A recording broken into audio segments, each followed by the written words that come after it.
जब खुदा औरत को बनाने में मसरूफ था, एक फरिश्ता आया और पूछा, इस मखलूक पर इतना वक्त क्यों? खुदा ने जवाब दिया, क्या तुम्हें इन तमाम खुसूसियात का पता है जो मुझे इसमें रखनी है? इसे हर किस्म के हालात में काम करना चाहिए। इसे एक ही वक्त में कई बच्चों को गले लगाने के काबिल होना चाहिए। ऐसे गले लगाना जो घुटने की चोट से टूटे हुए दिल तक सब ठीक कर दे। इसे ये सब कुछ सिर्फ 2 हाथों से करना है। वो बीमार होने पर खुद को ठीक कर सकती है और दिन में 18 घंटे काम कर सकती है। फरिश्ता मुतासिर हुआ, बस 2 हाथ, नामुमकिन। और क्या ये मयारी मॉडल है? फरिश्ता करीब आया, उसने औरत को छुआ और बोला, लेकिन आपने इसे बहुत नर्म बना दिया है या रब। वो नर्म है, रब ने कहा, लेकिन मैंने इसे मजबूत बनाया है। तुम सोच भी नहीं सकते कि वो क्या कुछ बर्दाश्त कर सकती है और इस पर काबू पा सकती है। क्या वो सोच सकती है? फरिश्ते ने पूछा।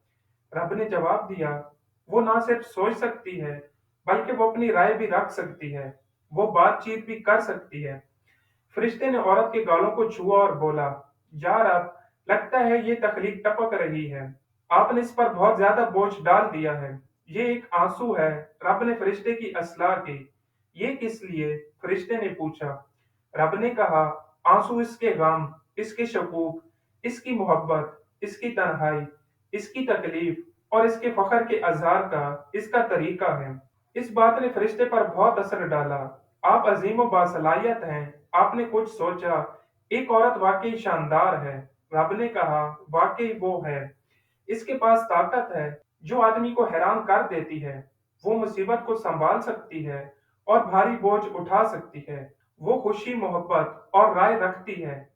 जब वो चीखने की तरह महसूस करती है, तो वो मुस्कुरा देती है।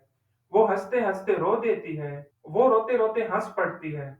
वो जिस चीज पर यकीन रखती है, उसके लिए लड़ती है। जब वो कुछ करने की ठान ले तो कर गुजरती है। उसकी मोहब्बत गैर मशरूत है। उसका दिल टूट जाता है जब कोई करीबी रिश्तेदार या अजीज मर जाता है, लेकिन वो जिंदगी के साथ चलने की ताकत रखती है। फरिश्ते ने पूछा, तो वो एक कामिल वजूद है? रब ने जवाब दिया, नहीं, उसमें सिर्फ एक खराबी है। वो अक्सर भूल जाती है कि उसकी अहमियत क्या है।